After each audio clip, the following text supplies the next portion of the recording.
May nag-request na naman, pares daw, tapos deliver ko na din. Yoko nga. Siya na ata to.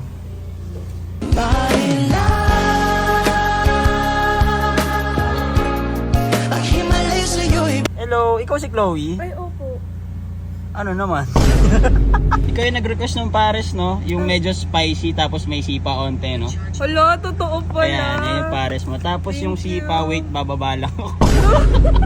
So ngayon 2025 nga, naisip kong pasukin na talaga yung mundo ng content creation. Kaya naisip ko mag food vlog, tapos papatim ko pa sa inyo. Huwag kayong mag-alala, itatry ko yung best kong i-deliver sa inyo yan, kahit nationwide pa yan. Yung name ng page ko, hindi ko na yan papalitan kasi sobrang meaningful sa akin yan. Isipin nyo na lang, first name ko, Primus Garage, tapos last name ko, Burgers. Unique, di ba? So going back to the corner, inisa lang natin yung beef, tapos nilagyan lang natin ng patis tsaka paminta, tapos papakaluan lang natin yan ng 1.5 oras. Tapos request niya may onting sipa daw, kaya gagawa tayo ng chili garlic. Di ko mahanap yung extension, kaya ang layo ko dyan. Binlend ko lang yung bawang tsaka sili gamit yung food processor. Tapos naglagay ako ng hoisin sauce tapos mainit na mantika. Ganun lang. Kung gusto nyo mas maanghang, kayo na bahala mag-adjust kung ilang sili yung ilalagay nyo. Anghang. Sa mainit na pan, gisa lang tayo ng bawang tsaka sibuyas. Tapos sama nyo na rin yung star anise. Sama mo na yung beef tapos spicy na nor seasoning. Babe, saan ka? Ayun.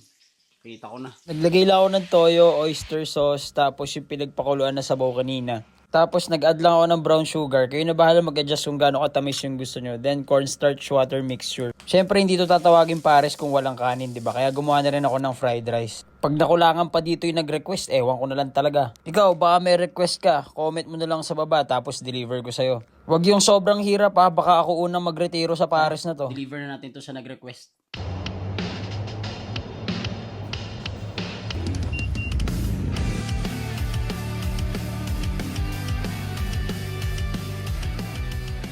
Ito siya na ata to.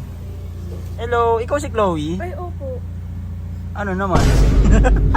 Ikaw yung nag-request ng pares, no? Yung medyo spicy tapos may sipa onte, no? Hala, totoo pala. Ayan, yan yung pares mo. Tapos yung Thank sipa, you. wait, bababa lang ako.